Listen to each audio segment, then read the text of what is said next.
Olá, sejam todos muito bem-vindos e muito bem-vindas ao Vai Fundo, o podcast da Ambima. Eu sou a Soraya Barros e no nosso Papo de Gestão de hoje a gente recebe uma das principais referências da indústria brasileira quando o assunto é investimento de impacto.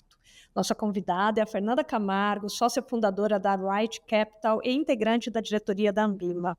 Recentemente, a Fernanda esteve em pelo menos 2 painéis da COP30 discutindo temas centrais da agenda global, como direcionar o capital privado para uma nova economia que está surgindo a partir de mudanças climáticas. Bom, hoje nós vamos conhecer a trajetória dela, entender como a preocupação com o meio ambiente, questões sociais, igualdade de gênero vem moldando o mercado de investimentos.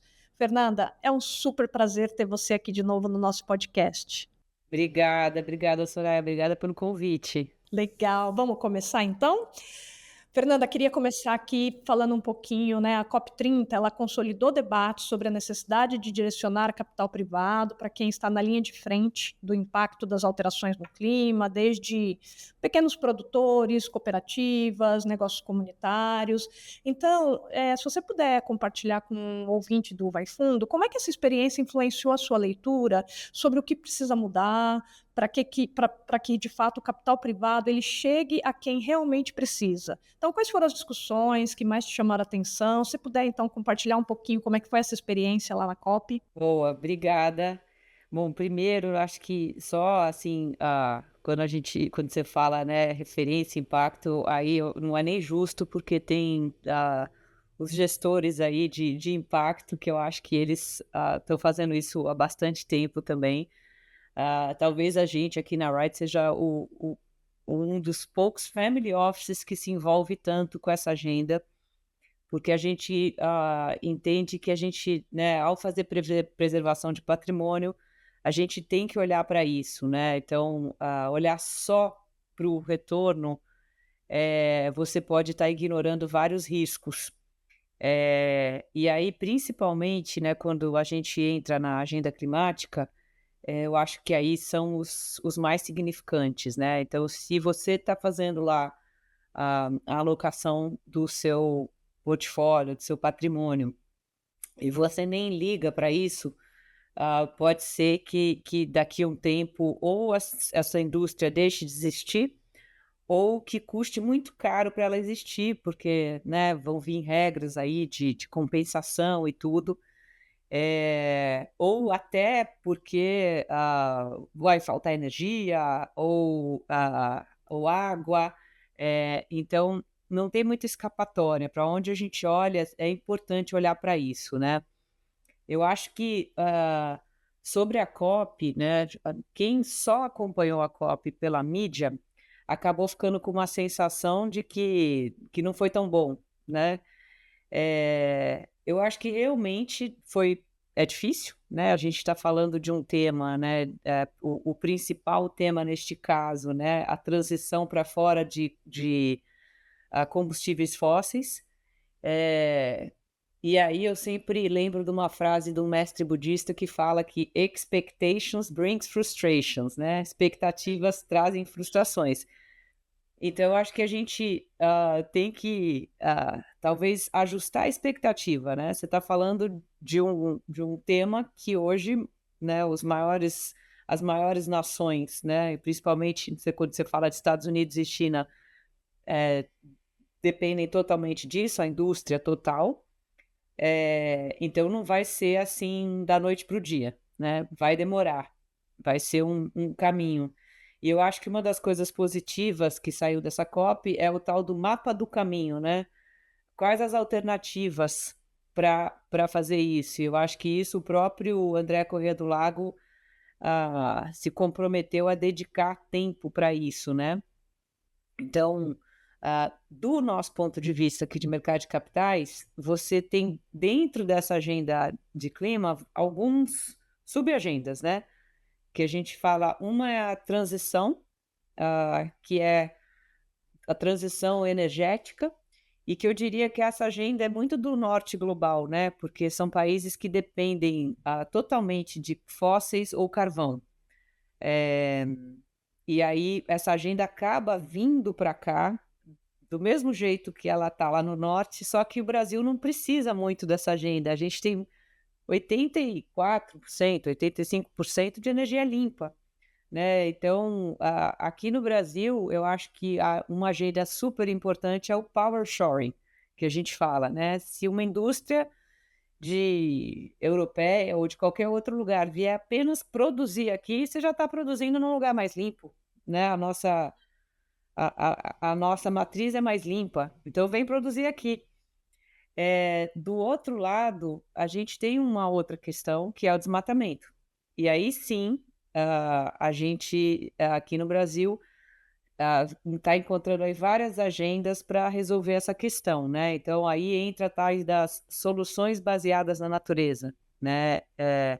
Que é regeneração de áreas degradadas, sistemas agroflorestais, o próprio TFFF, né, que é o fundo que vai ser gerido pelo Banco Mundial, o retorno vai ser para investimento em preservações de florestas. E aí sim, eu acho que aí a gente está falando com um problema que é nacional, né? A gente tem um território imenso, temos aí, né, acho que não é novidade, baixa produtividade, né? A gente não precisa de mais terra, a gente precisa melhorar a produtividade. Então, nessa agenda tem aparecido muitas soluções, né, principalmente a agricultura regenerativa, né, que consegue trabalhar com o agro grande e mostrar que é possível você ter uma produção melhor, menos quebra de safra, mais retenção de carbono, simplesmente mudando esse jeito de operar. Obviamente não é barato. E aí você perguntou como é que esse recurso chega, né? Eh, Aí a gente enfrenta um outro problema e talvez esse problema não se aplique só a coisas do clima, né? Sempre que a gente fala de negócios de impacto ah, ou bioeconomia, a gente está sempre falando de fundos menores ou negócios menores, né? E quando você busca investimento lá fora, né, a turma sempre quer cheque grande, né? Fala assim, você vai falar com um banco grande, eles falam: eu não vou olhar para esse negócio a não ser que tenha pelo menos 200 milhões de dólares e 10 anos de track record. Aí eu brinco assim, te ligo daqui 10 anos, ou 20. Né? A gente precisa encontrar formas desse recurso chegar de forma pulverizada nos pequenos, né? Então, os bancos lá fora, os grandes investidores, fundos de pensão que estão investindo aqui, eles acabam nessa agenda de transição energética porque aceita cheque grande. A agenda de bioeconomia e solução baseada na natureza e outros são cheques menores e tem muito mais dificuldade de chegar no recurso.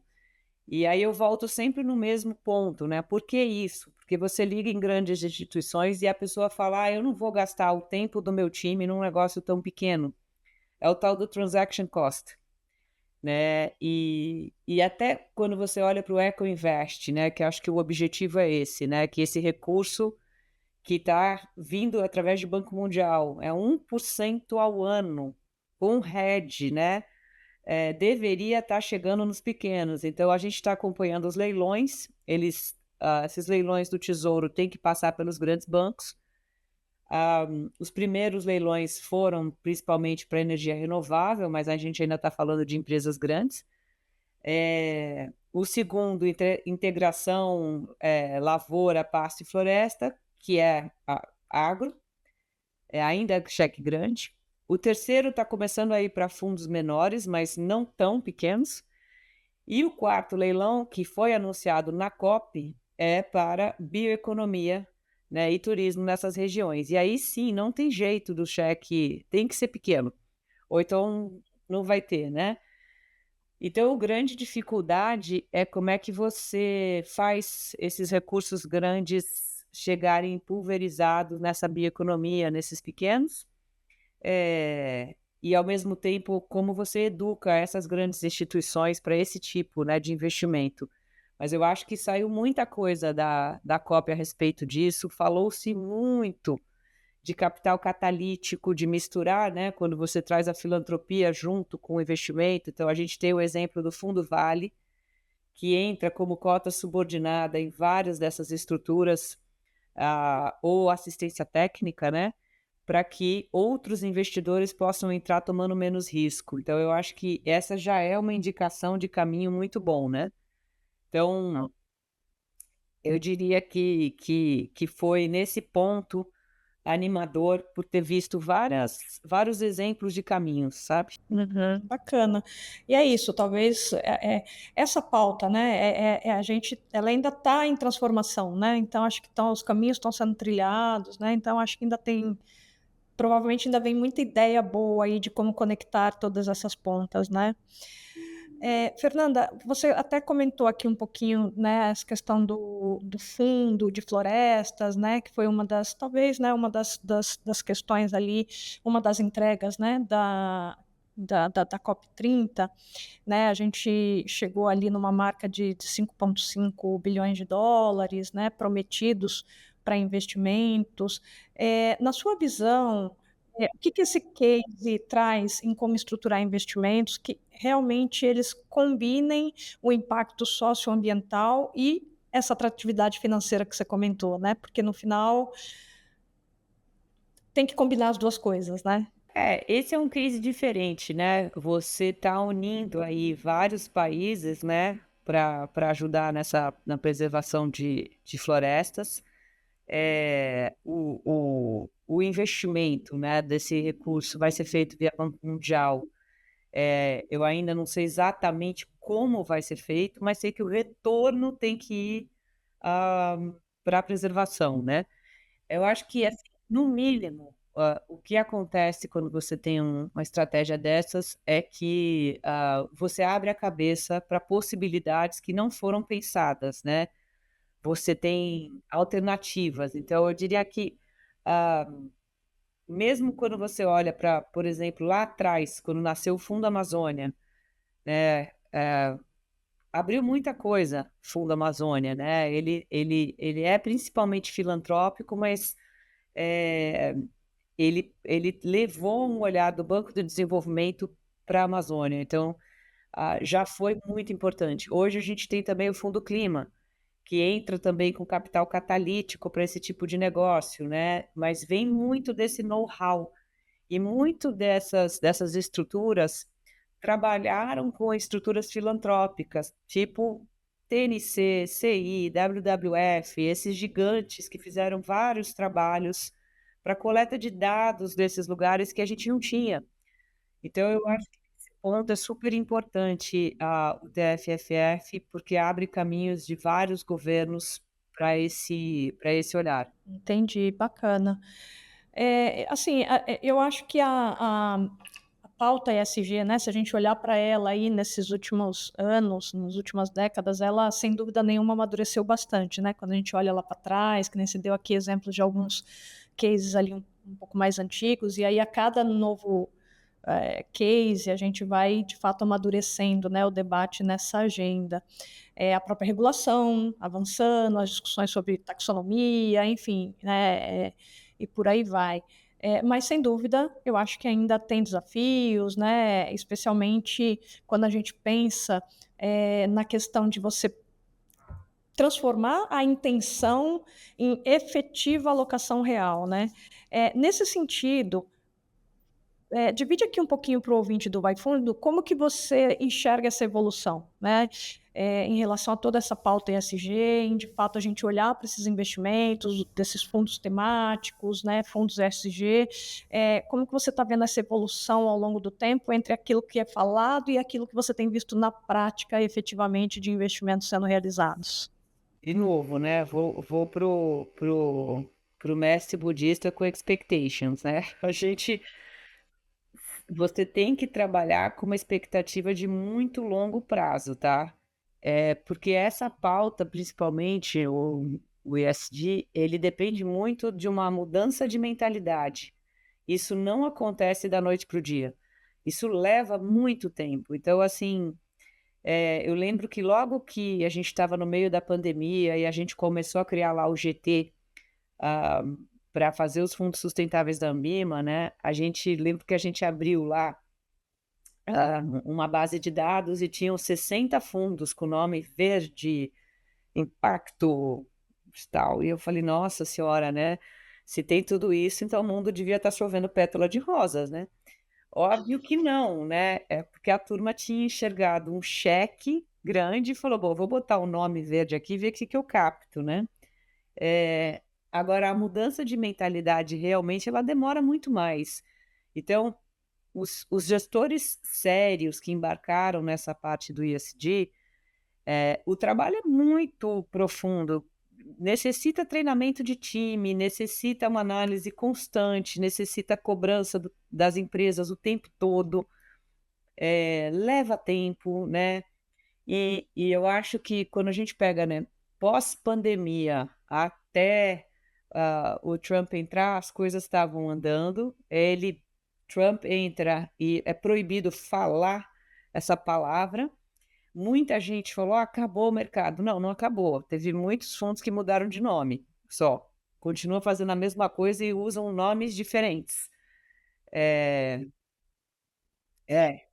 é. Os que eram de verdade seguem e vão seguir, não desmontaram, né. Os que eram só porque acharam que iam captar um cheque mais fácil, esses sim desistiram e que bom também, porque eles estavam mais atrapalhando do que ajudando, né.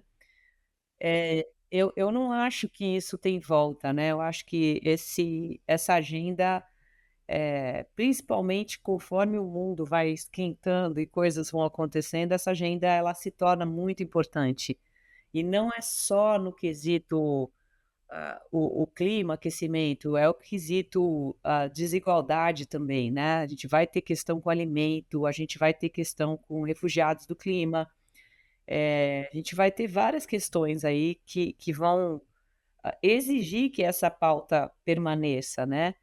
Então, a gente tem aqui, né, um olhar que é sim, tem alguns fundos que são ESG, fazem direitinho, tem outros que fazem, mas não se chamam assim, porque eles falam: "Não quero essa responsabilidade, mas vou aprender ao longo do tempo".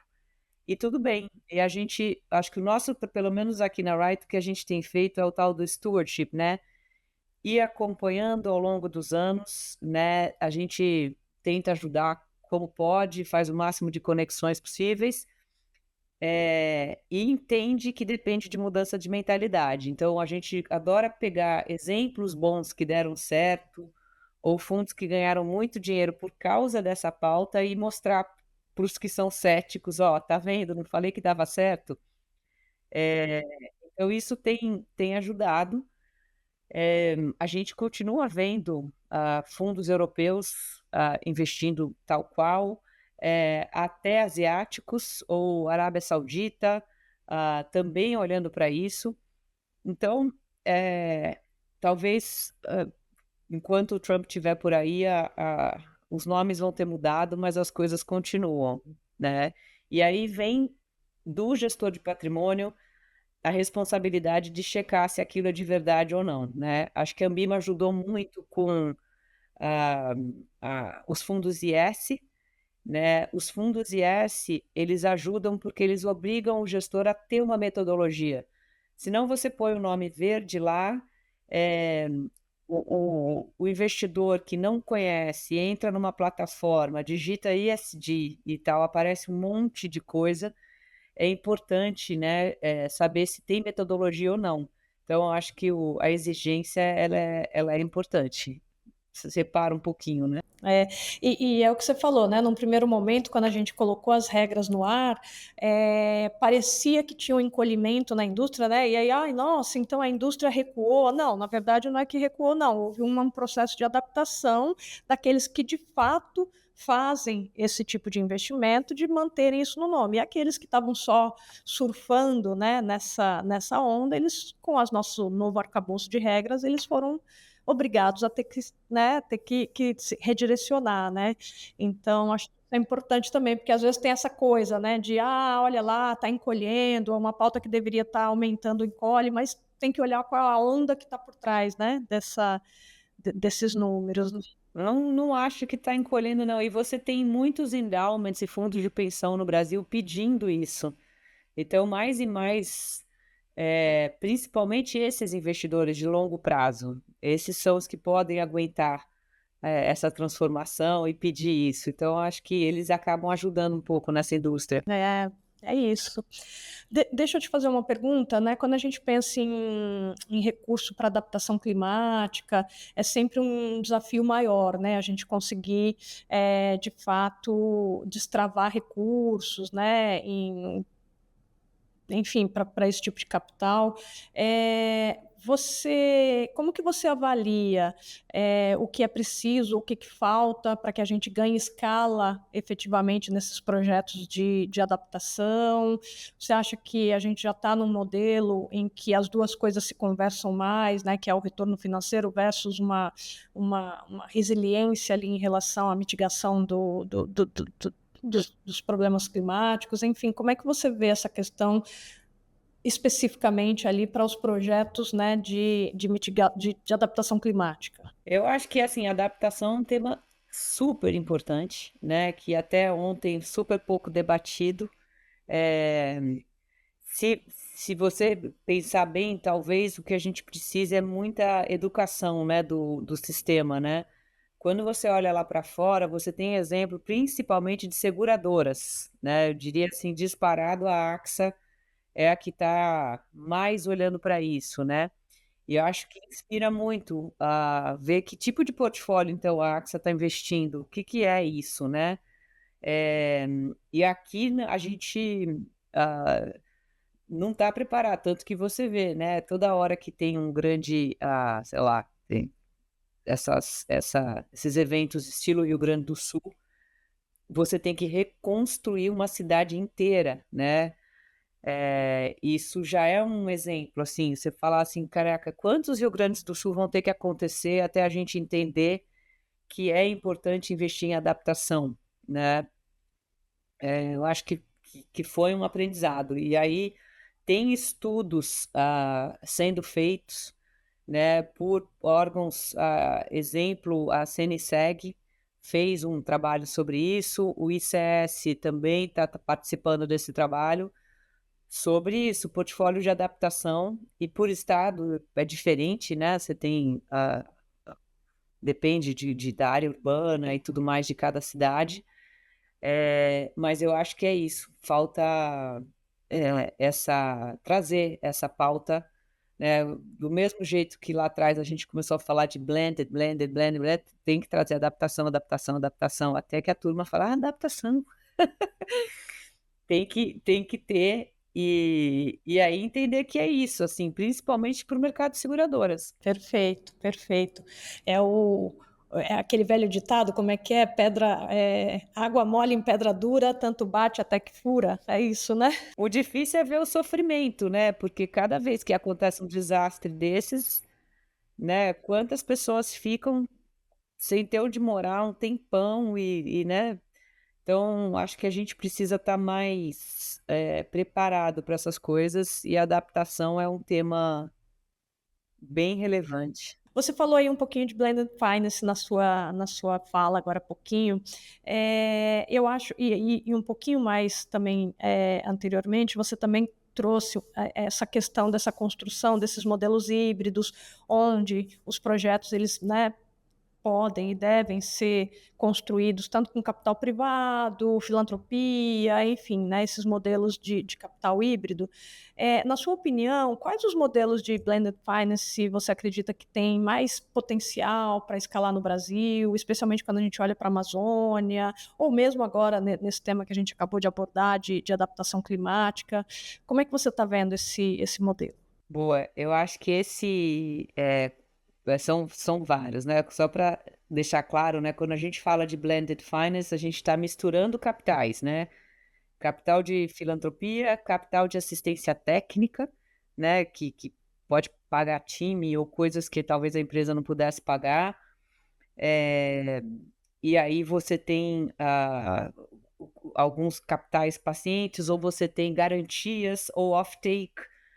Depende do projeto. Então eu acho que, para dar exemplos, né, nessa parte que a gente estava falando, né, de sistemas agroflorestais, por exemplo, um dos bons exemplos que usou todos os tipos de capital é a Belterra, né, que tem uma cota catalítica do Fundo Vale, né, que é esse fundo que a Vale, ah, tem trabalhado há bastante tempo, ajudando a catalisar justamente esse tipo de estratégia, né, então a Belterra acho que é uma das maiores. Ao mesmo tempo, tem offtake de um grande player de commodities, tem, outros capitais, Fundo Clima, por exemplo, que está dando um investimento para teste de modelo por 5 anos até eles terem que repagar.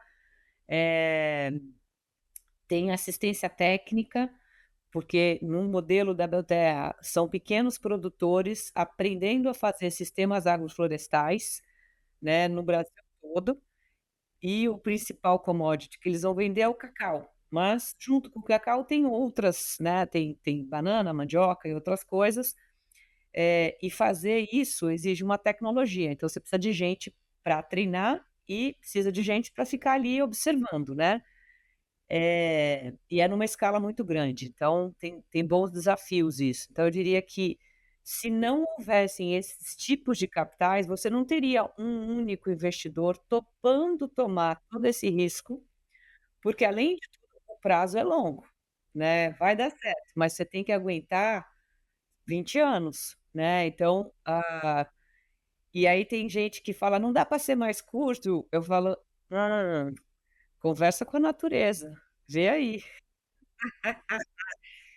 Eh Então, eu diria que sim, para sistemas agroflorestais, para regeneração, né, então você tem, por exemplo, hoje, terra degradada, você tem grandes produtores do agro querendo entrar nesses territórios para fazer agricultura regenerativa. De novo, mesma coisa, é caro, né, você tem um investimento aí do teste de modelo aí, que leva um tempo até a coisa dar certo, então você precisa de um capital catalítico junto, que ajuda a diluir esse risco. Então eu diria nesses modelos todos, super importante. Depois, mesmo nessa parte de clima, transição, também, eu vou dar um outro exemplo que eu sou muito fã, que é o exemplo do BANDES, Banco de Desenvolvimento do Espírito Santo. Eu achei muito bacana, porque o governador, resolveu que tinha que, descarbonizar o estado e, usando o fundo de royalties de petróleo que eles têm lá no Espírito Santo. Então, se você pensar hoje, né, todos os lugares onde a Petrobras está, você tem fundos de royalties, né, de petróleo. A diferença é que no Espírito Santo eles resolveram pegar mais da metade desse fundo e usar como um capital catalítico para que, então eles mapearam todas as indústrias que poluem o estado e falaram: "Olha, vocês vamos identificar os projetos que precisam ser feitos para descarbonizar. Cada indústria mapeou, vai custar tanto, tal, então esse fundo, com o capital catalítico do fundo de petróleo, vai ajudar a fazer esses projetos, só que com menos risco". Então eles fizeram um edital, né, a instituição então que ganhou, levanta um outro recurso, só que esse recurso então já tomando menos risco, para poder fazer esses projetos.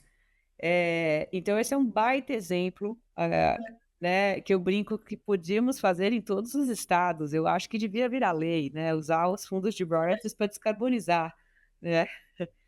E acho um baita exemplo, super, super legal.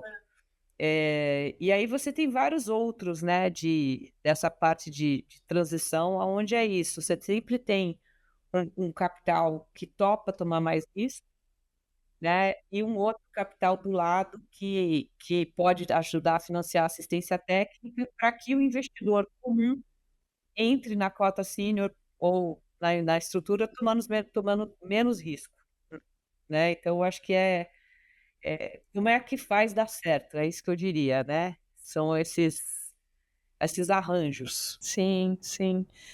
Não, faz sentido.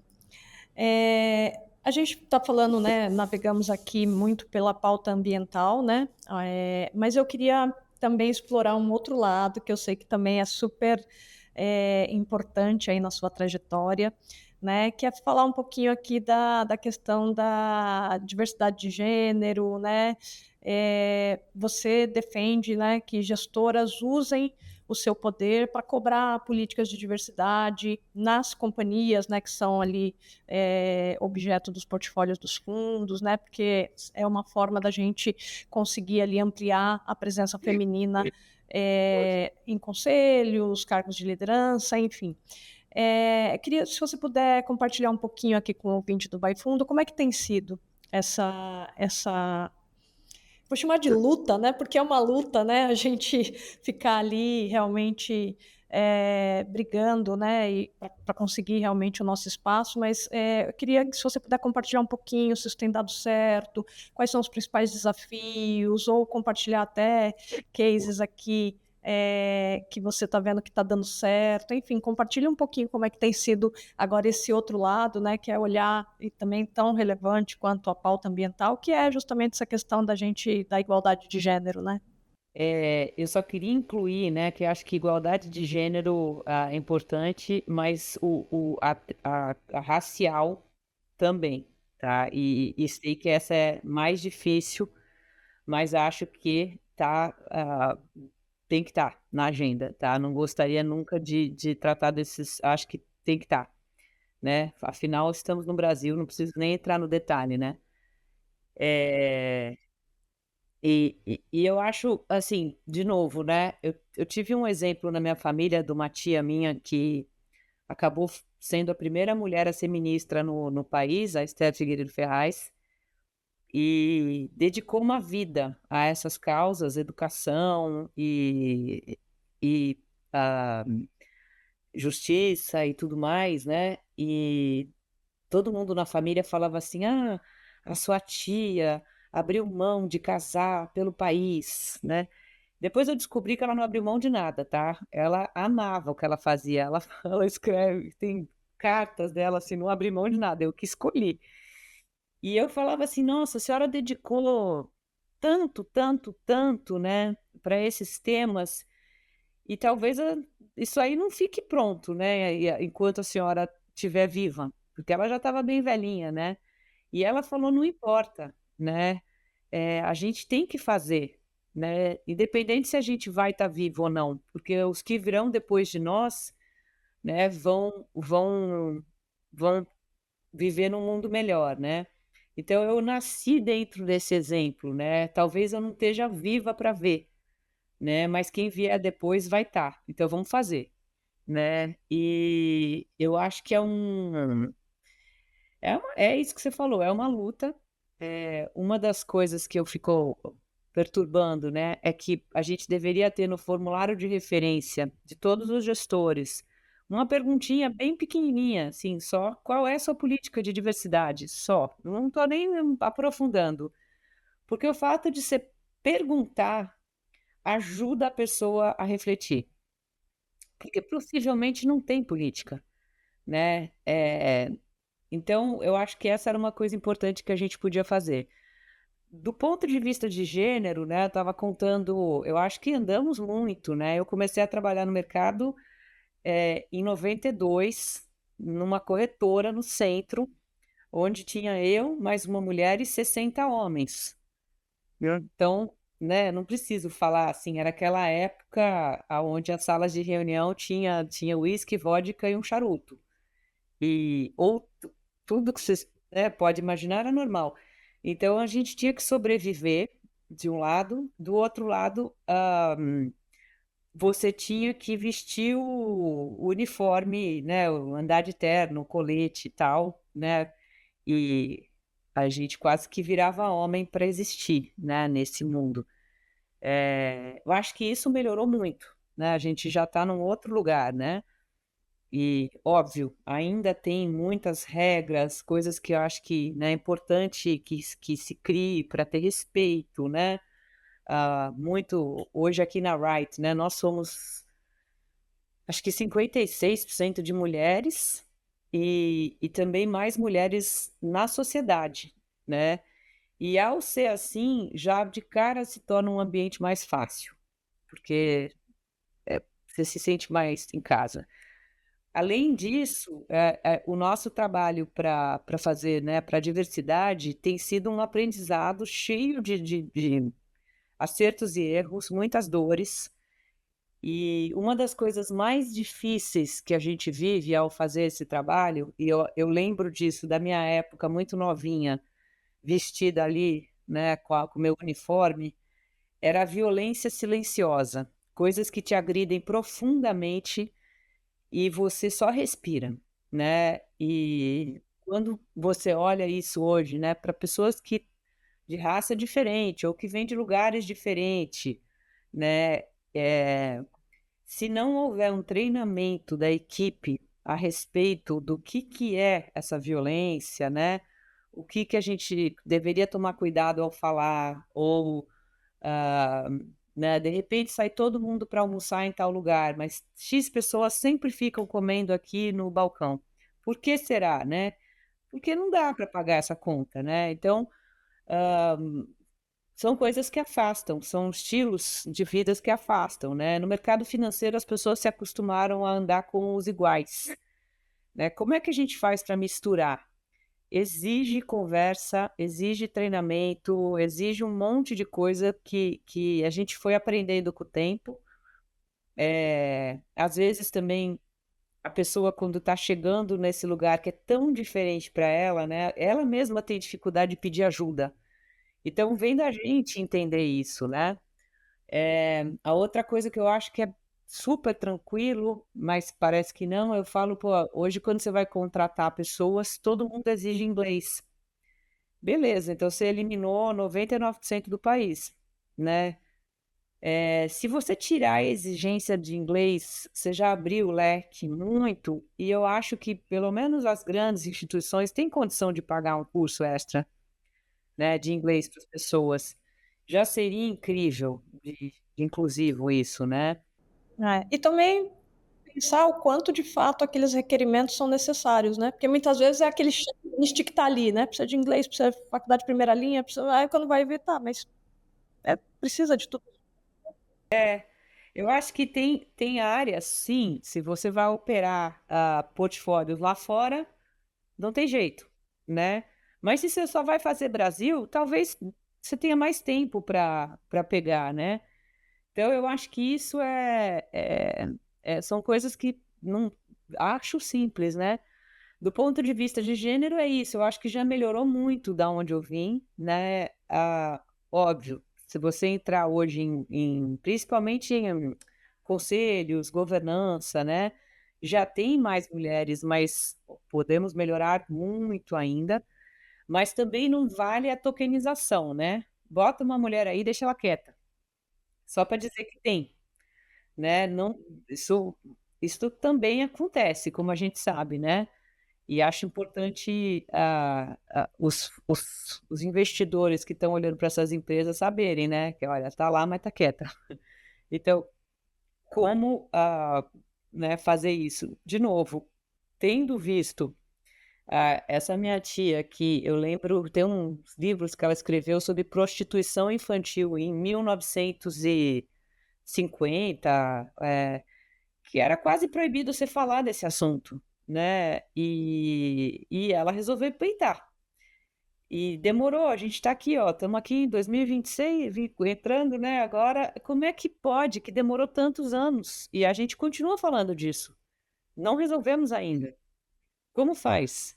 Né, então eu acho que tem, temas, eh, que dependem de mudança de mentalidade, acho que, né, às vezes a gente anda para frente, daqui a pouco estamos andando para trás de novo, infelizmente.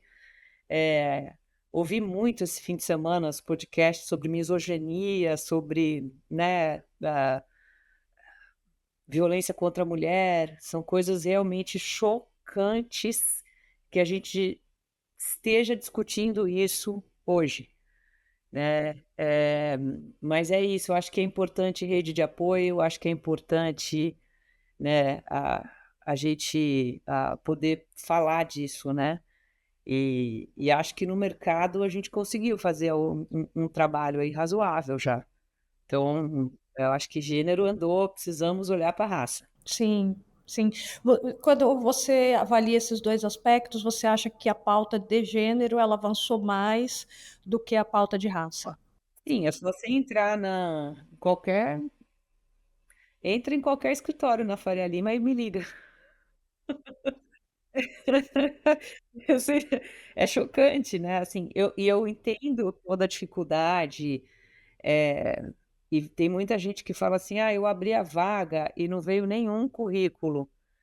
Lógico que universidade você está indo, né, acho que aí você tem que abrir um pouco o leque, eh, você vai achar talentos em outros lugares também, né, mas também tem que esticar a mão, não dá para a gente ficar sentado aqui esperando que o mundo se mexa. E passinhos, né, um passinho de cada vez, mas que precisa ser para frente, né. Precisam ser como você é isso, passinhos, um passinho de cada vez, né. E o mundo ideal é que não tivesse o passinho para trás que você comentou aí, né, porque às vezes é isso, a gente dá 2 para frente e de repente um para trás, né. Tem que paciência, mas e persistência, mas é isso, temos que continuar persistindo, né, nessas pautas muito muito importantes para a gente enquanto sociedade. Fernanda, eu vou te fazer uma pergunta, porque nós estamos aqui no papo de gestão e a gente gosta de explorar um pouquinho sobre a pessoa, né, ali por trás do profissional também. Mas eu talvez até você falou bastante da sua tia, né? E eu não sei se talvez tenha vindo daí a sua inspiração, mas a minha pergunta é em relação à sua trajetória, quando a gente olha para a sua trajetória, em que momento ou como foi embutir essas questões, tanto ambientais, né, de investimento de impacto, como as próprias questões aqui, sociais que a gente, acabou de abordar, enfim, em que momento te deu esse estalo ou isso já veio com você desde sempre? Compartilhe um pouquinho da sua trajetória aqui em relação a essas pautas tão relevantes.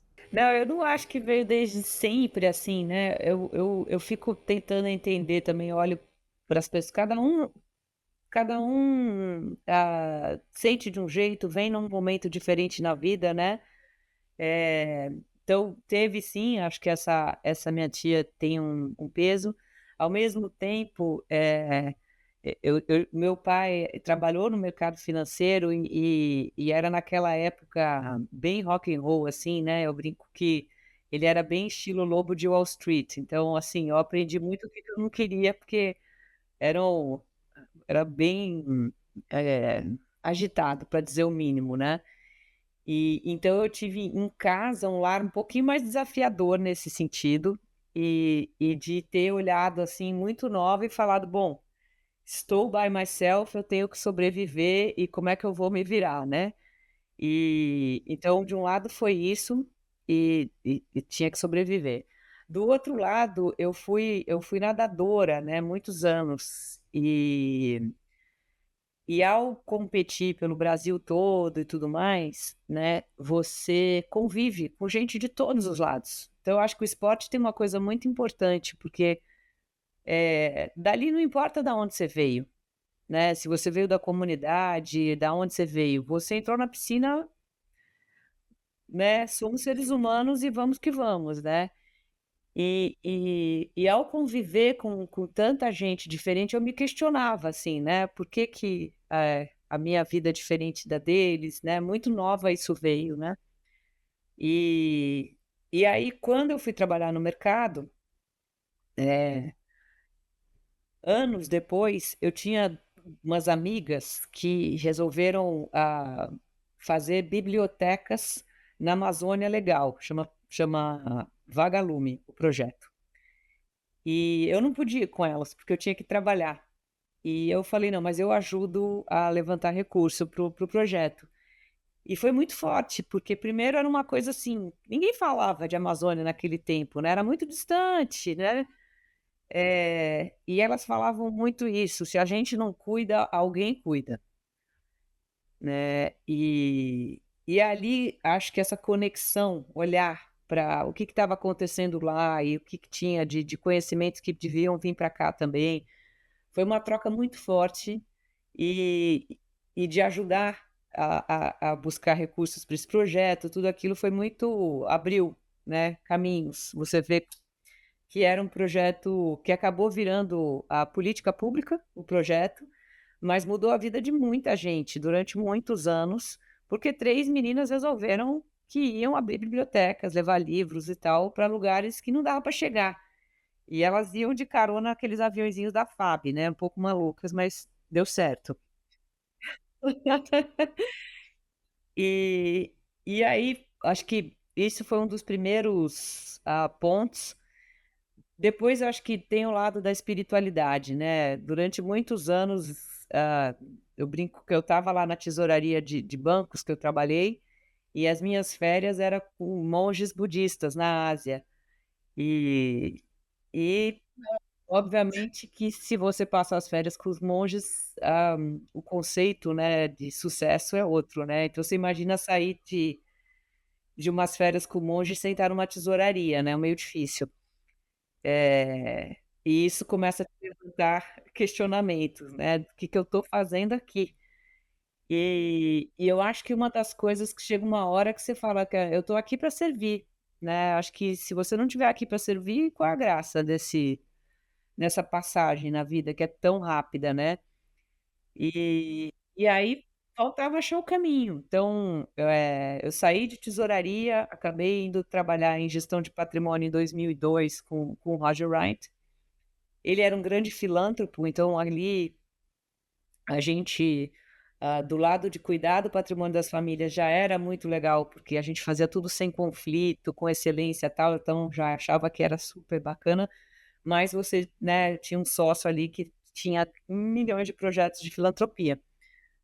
E aí quando ele faleceu, eu resolvi em homenagem a ele montar lá junto com vários amigos e empresários um instituto, né, que chamava Live Right, para que o esporte pudesse transformar uma nação. Então a ideia era como que o esporte transforma, e a gente fez muitos anos isso, de 2009 até 2000 e tá, sei lá, continua aberto o instituto, mas a gente foi atuante até 16, 17, então levou muitos anos, e aprendemos muito sobre advocacy, ajudamos a formar, né, o Atletas pelo Brasil. Formar não, eles já existiam, mas fizemos muita parceria com Atletas pelo Brasil e o Pacto pelo Esporte. Então tem um legado aí muito, muito grande. E de novo, você aí vê o impacto do que você está fazendo, né.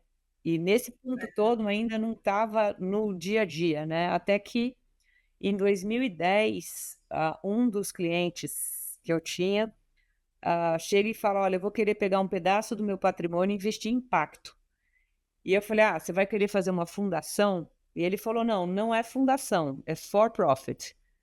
E eu falava: "For profit? Como assim, né?". Ele falou: "É, vai aprender", né. E 2010, estava bem no começo, é quando o impacto estava nascendo na Inglaterra, nos Estados Unidos e tal, e aqui no Brasil a gente estava, né, começando, tinha os fundos lá, a Move e a Vox, começando, e aquilo para mim foi muito forte, né, porque eu falei: "Bom, então dá para eu fazer o meu trabalho, que é gestão de patrimônio, e incluir pessoas e planeta na conta". E aí, finalmente, em 2014, a gente resolve fundar a Right com um olhar de a gente queria atender, né, famílias, institutos, endowments que tivessem um olhar para a transformação social ambiental, né, isso era mandatório. Na época, eu brincava com o meu marido, que é meu sócio, que a gente ia passar fome, né, porque eu não estava achando que ia ter muito cliente.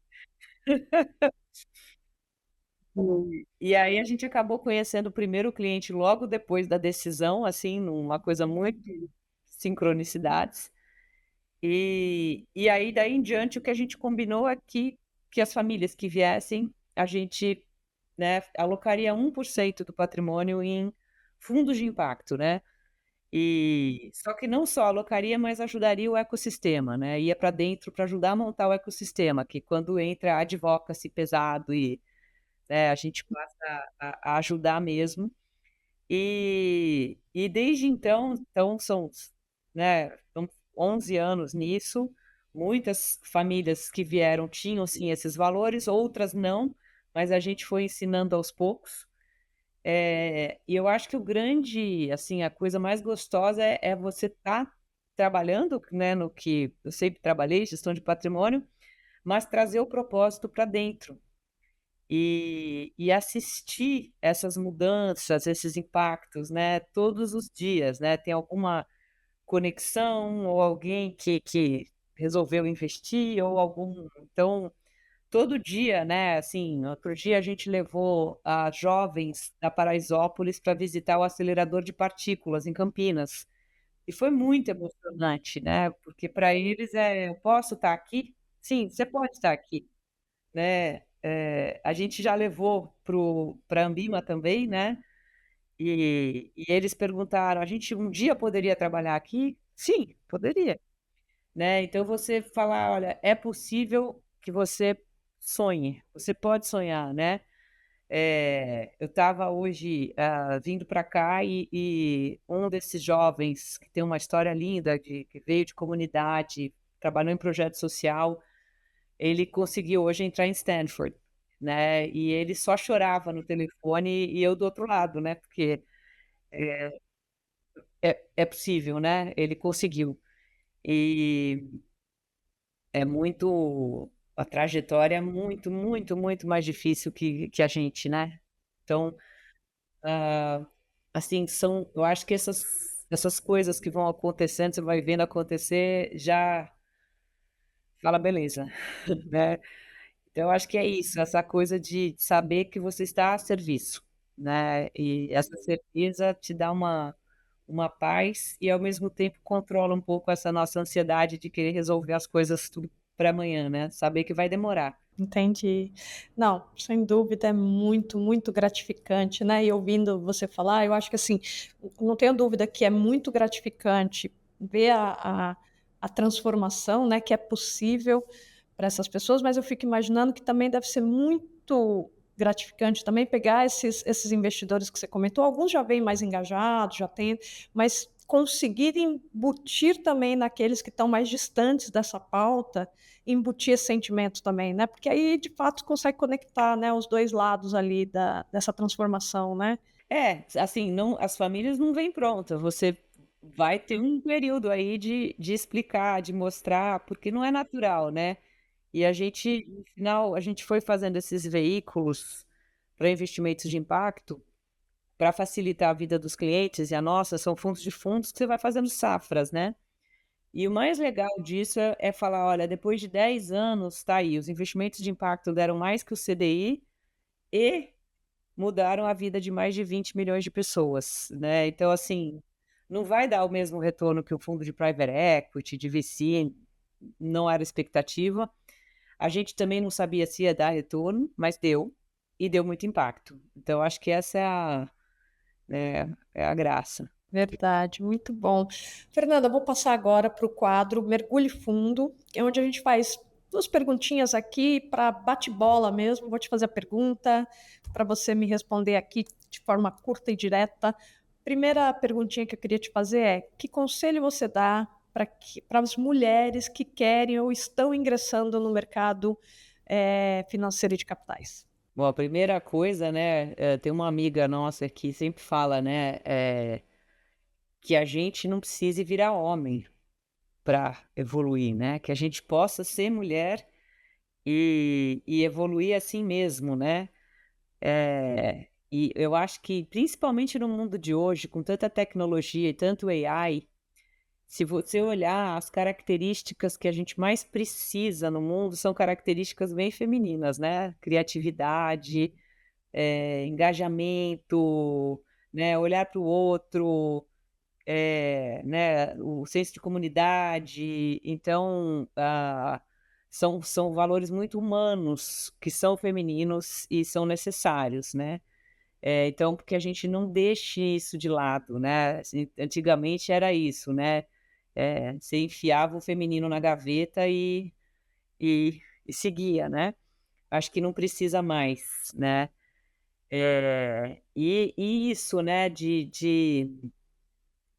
ter essa rede, né, sempre, né, sempre olhar para a outra do lado, porque acho que faz muita diferença, né, aqui por termos mulheres na sociedade, então quando uma está com problema com o filho, licença maternidade, tudo isso, a gente entende bem o que a gente passou.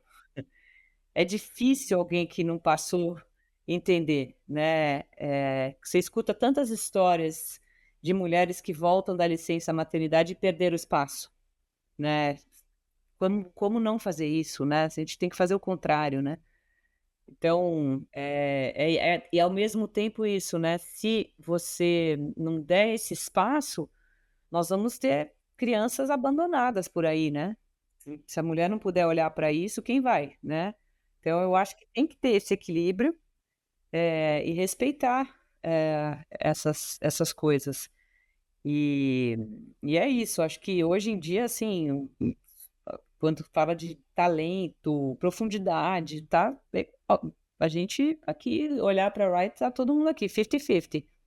É igual, né? Não tem problema. Você sabe que eu compartilhando aqui com o ouvinte, eu fui de uma época em que uma recrutadora me falou: olha, nós vamos te contratar porque você demonstrou na dinâmica que você trabalha como homem. Oh my Então, para God. que não é isso, né?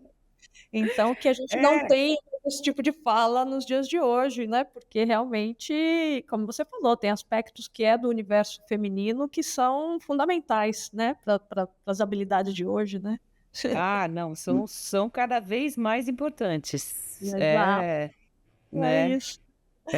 Bom, passando para a segunda perguntinha, agora virando tópico, falando aqui de investimentos sustentáveis, divide aqui para o ouvinte do Vai Fundo como é a sua expectativa, ou como é que você enxerga o mercado brasileiro e o internacional também em relação a esses investimentos sustentáveis aí daqui 5 anos, 10 anos. Qual é a sua visão de futuro desse tipo de investimento? Olha, o Brasil, né, deveria ser assim exemplo, porque a gente tem tanta oportunidade, né? Quando você pensa, né, no ponto de vista de só essa parte de regeneração e essas coisas, a gente, putz, tem o infinito para fazer, né? O que eu falei do power shoring, né? A gente tem energia limpa, né? Os outros países estão ali dependendo de carvão e tal, a gente não. É, e o outro ponto aqui importante, que eu acho que mais e mais a gente tem que olhar para isso, é como é que o E resolve o S, né? Como é que o ambiental resolve o social. Então, eu acho que todas essas novas oportunidades que estão vindo com o ambiental são oportunidades de emprego, de trabalho para o social, né? São novos caminhos, né? Outro dia eu conheci um senhor que está fazendo um trabalho interessante de levar a gente da periferia de volta para a roça, porque tem muita coisa acontecendo na roça que precisa de gente, mas não é trabalho braçal, não, é trabalho de inteligência mesmo. Tem muita coisa precisando, né? Você pega o Brasil hoje, a gente tem a Embrapa, a Exalc, né? E a gente precisa de Embrapa e Exalc nessa economia verde, né? Você precisa de gente lá, né? Para que a gente entregue toda essa potência. E o outro lado que eu acho importante é a gente não viver na bolha, né? Se possível, né, brinco, vai dar um rolê, né? Vai lá na periferia, vai entender como é que as coisas estão funcionando. Tem muita coisa boa que se aprende, tem muito talento na periferia, né? Eu acabei conhecendo produtores de funk, essas coisas que você vai aprendendo, mas muitos deles hoje estão fazendo projetos de inclusão através da economia criativa, né? Então, eu acho que tem infinito de empreendedorismo para ser feito, né? Olhando para isso, e talvez não seja do nosso jeito, com a nossa língua, mas tudo bem, a gente tem que aprender a se comunicar mais, né? E então, para mim, assim, tem aprendizado todos os dias. Então, eu acho que a indústria tem muita oportunidade se a gente pensar nisso, né? E eu estava contando outro dia para uma instituição da Inglaterra, né, que quando você olha para a América Latina, o Brasil é um dos poucos países que tem mercado de capitais desenvolvido e que tem a possibilidade, né, do recurso desses empresários e tudo, das famílias, ficarem no país. Quando você sai do Brasil e você vai para outros países na América Latina, o recurso está todinho fora, todo na Europa, nos Estados Unidos, e o que fica no país é a filantropia, né? Então é muito relevante que a gente mantenha o nosso mercado de capitais desenvolvido, independente, né? Que a gente tenha reguladores fortes, que continue possibilitando isso, porque ah, vou dar o exemplo, quando você está falando de qualquer uma dessas novas, esses tipos de investimentos de soluções baseadas na natureza ou outros, é importante você ter fundos, veículos, né, que cheguem nisso. Não vai ser só o crédito bancário que vai chegar nisso. Então, de novo, a gente é um dos poucos, e mesmo quando você fala de sul global, o Brasil está muito na frente. Então, a gente deveria cuidar muito disso, né, de proteger esses valores e conseguir manter esses investimentos aqui. Porque se a gente não tiver isso e tiver muita insegurança, o recurso vai embora, como aconteceu nos outros países da América Latina e outros lugares, né? Então, acho que a gente ter essas regras, tá? O trabalho da Ambima é vital, o trabalho da CVM é super, super, super importante. Muito bom, Fernanda. Excelente bate-papo aqui. Acho, na verdade, papo fundamental aqui. É muito, muito bom mesmo ter ouvido aí a sua percepção, você compartilhar aqui com o ouvinte do Vai Fundo. Super obrigada por compartilhar toda a sua experiência, a sua visão e a sua Imagina, energia em relação a todos esses tópicos. Foi muito gratificante aqui para mim esse bate-papo, viu? Super obrigada. imagina, Soraya, obrigada. Obrigada a você, obrigada pelo convite. Obrigada. Obrigada. E é isso, o Vai Fundo vai ficando por aqui, mas eu espero você nos nossos próximos episódios, nos acompanhem aí nas nossas plataformas. Super obrigada e até o próximo episódio.